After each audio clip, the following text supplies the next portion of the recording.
Good morning আপোনালোক সকলোকে পুনৰ নতুন এটা ভিডিঅ'লৈ স্বাগতম জনাইছোঁ। সকলো ভালে আছে নিশ্চয়, ময়ো ভালে আছোঁ। বানপানী হোৱা এলেকাবিলাকত পানী কমিছেনে বাৰু? পানী কমাৰ পিছতো মানুহবিলাকৰ বহুতেই হাৰাশাস্তি হ'ব এতিয়া এইবিলাকত। আমাৰ ইয়াতো পৰিস্থিতি সিমান ভাল নহয়।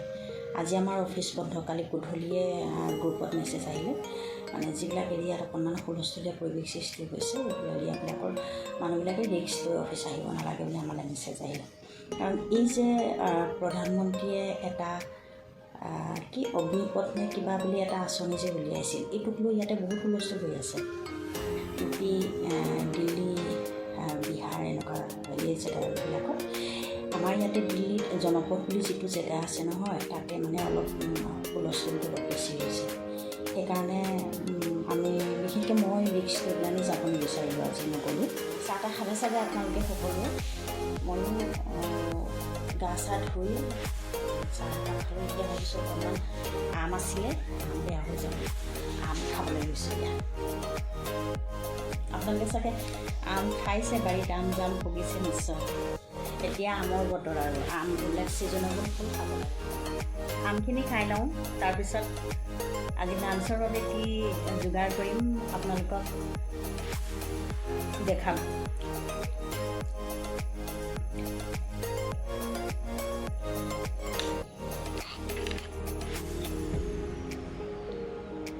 আমখিনি খুবেই সোৱাদ, টেষ্টি লাগিলে আমখিনি খাই, ভাল লাগিলে। খতম। খাই লৈ আপোনালোকক খালি এখন দেখাইছোঁ। ব'লক এতিয়া মই লাঞ্চৰ কাৰণে কি যোগাৰ কৰোঁ আপোনালোকক দেখাই আছোঁ। একচুৱেলি মই আজি লাঞ্চৰ বাবে ভেন্দিৰ এটা ৰেচিপি বনাম বুলি ভাবিছোঁ। এনেইতো আমি গৰম দিনত ধৰক ভেন্দি খায়ে থকা হয়, কিন্তু একেটা চব্জিকে যেতিয়া একেটা ডিজাইনত বনাই খুৱাই থকা হয় তেতিয়া সকলোৱে আমুৱাই চব্জিটো খায়। কিন্তু অলপ যদি বেলেগ ধৰণে যদি বনোৱা হয় তাৰ টেষ্টটো অলপ বেলেগ আহে। চাওঁচোন আহক মই কেনেকৈ ভেন্দি চব্জিটো বনাবৰ বাবে মই ভেন্দিখিনি প্ৰথমে ভালকৈ ধুই শুকুৱাই লৈছোঁ। পানীটো থাকিলে ভেন্দি চব্জিটা পিঁয়াজ কাটি পেলাই অকণমান ডাঙৰ ডাঙৰকৈ পাহিখিনি গুচাই লৈছোঁ। তাৰপিছত এটা বিলাহী গুটিখিনি গুচাই ধুনীয়াকৈ কাটি লৈছোঁ। তাৰপিছত পিঁয়াজৰ কলি, ৰচুনৰ কলি আৰু দুটা কেঁচা জলকীয়া অলপ মানে একেবাৰে মিহিকৈ নহয় আৰু অলপ গোটা গোটাকৈ পিচি লৈছোঁ। এটা বিলাহী মই গ্ৰাইণ্ড কৰি লৈছোঁ আৰু ভেন্দিখিনি খুব ধুনীয়াকৈ ধুই শুকুৱাই পেলাই কাটি লৈছোঁ। একেবাৰে তাজা ভেন্দি, মানে ছিঙি আনিছিলেহে মই যিদিনা কিনি আনিছিলোঁ। তাৰপিছত ইয়াতে ফ্ৰাই কৰিবৰ কাৰণে মই মছলা মানে ধৰক জাষ্ট জিৰা পাউডাৰ, ধনিয়া পাউডাৰ, আমচুৰ পাউডাৰ, তাৰপিছত আৰু অকণমান গৰম মছলা লৈছোঁ, তাৰপিছত আৰু ডালচেনি পাউডাৰ। ভেন্দিখিনি এনেকৈ আমি 3-4 মিনিটমান মানে শুকান হ'বৰ কাৰণে ভাজিব লাগে। শুকান হ'বৰ কাৰণে ভাজিব লাগে যাতে ইয়াৰ বিজলুৱা ভাৱটো আঁতৰি যায়। সেইখিনি ভজা হৈ গৈছে, দেখিলে নে? মই ইয়াতে কাটি ল'লোঁ। এতিয়া সেই একেখন কেৰাহীতে মই আকৌ অলপমান তেল দিম।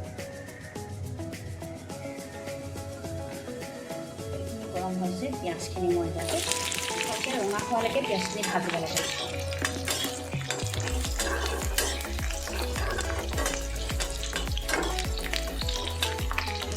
ধুনীয়া ৰঙা ৰং এটা আহিছে, পিঁয়াজখিনি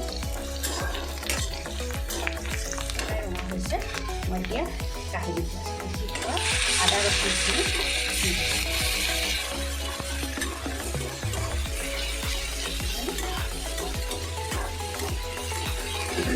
খুব ধুনীয়া এটা চেণ্ট আহে। চেণ্টটো যদি আপোনালোকলৈ পঠাব পাৰিলে হ'লে আৰু ভাল লাগিলে হ'লে নহয়।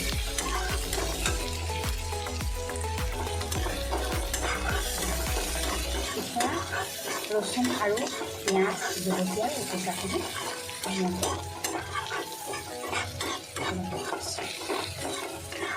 অলৰেডি মছলাখিনি হৈ গৈছে। এতিয়া মই যিখিনি বিলাহী চপ কৰি যে থৈছোঁ, গ্ৰাইণ্ড কৰি থৈছিলোঁ, বিলাহীখিনি মই কৰিছে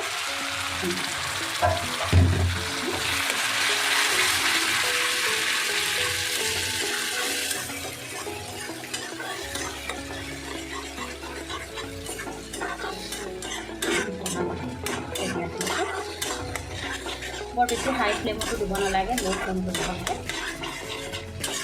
মছলাখিনি খুব ধুনীয়াকৈ মানে চব্জিৰ আচলতে মছলাটোৱে মেইন। মছলাটো যদি আপোনাৰ ভাল হয় চব্জিটো টেষ্টটো ভাল হয়। মছলাখিনি অলৰেডি কৈছে আৰু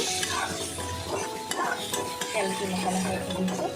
ইয়াত আমি এতিয়া অলপ পানী দিওঁ, আধা গিলাচমান। এতিয়া মই ইয়াতে এই যিখিনি মছলা হেৰি কৰি থৈছিলোঁ সেই মছলাখিনি মই ইয়াতে দিছোঁ। প্ৰথমে ধৰক ইয়াতে 1 চামুচ হালধি পাউডাৰ দিছোঁ। তাৰপিছত মই ইয়াতে যিখিনি মছলা যে দি থৈছিলোঁ সেই গোটেইখিনি আন্দাজ অনুসৰিয়ে মই লৈছোঁ, তো গোটেইখিনি মই একেলগে ইয়াতে দি দিছোঁ। দি এতিয়া ইয়াতে লাল মিৰ্চ পাউডাৰটো দিব পাৰে, কিন্তু মোৰ সেই পাউডাৰটো মানে দিলে অকণমান পেটৰ উপকাৰ কৰে, সেইটো কাৰণে মই দিয়া নাই। মই তাতে যিহেতু চব্জিখিনি মই খাম, আপোনালোকে ইয়াতে লাল মিৰ্চ পাউডাৰটো দিব পাৰে, খুব ধুনীয়া কালাৰ এটা হয়। কিন্তু মই ইয়াতে এই বস্তুটো স্কিপ, নিমখটো আপোনালোকে স্কিপ নকৰিব, সোৱাদ অনুসৰি ইয়াতে আপোনালোকে নিমখটো দিব, সোৱাদ অনুসৰি দিব। নহ'লে আৰু যিমান মেহনত কৰি চব্জিটো বনালেও চব বৰবাদ হ'ব আৰু এই বস্তুটো যদি নিদিয়ে।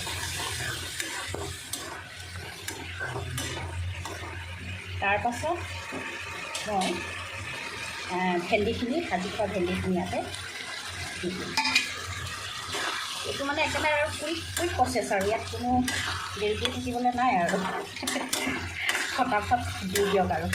তাৰপিছত এই যে গুচাই অলপ অলপকৈ যে পিঁয়াজৰ বাকলিখিনি যে মই যে হেৰি কৰি থৈছিলোঁ সেইখিনিও ইয়াতে দি দিওঁ।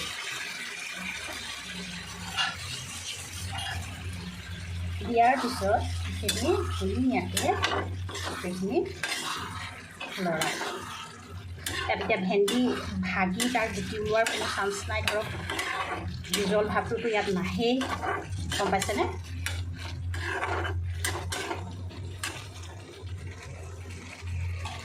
এতিয়া অকণমান ল' ফ্লেমত দি মই চব্জিখিনি খুব ধুনীয়াকৈ উতলিছে।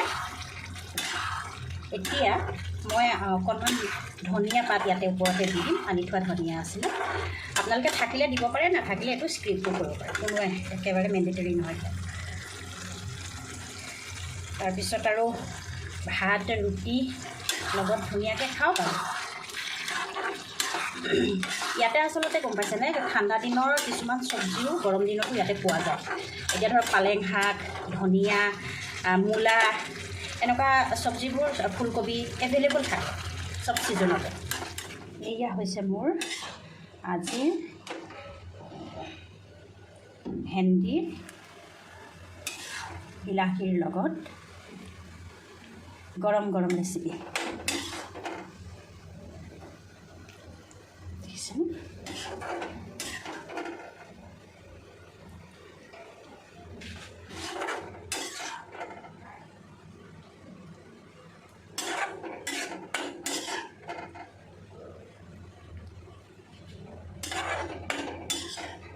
আছিল মোৰ আজিৰ লাঞ্চৰ ৰেচিপি।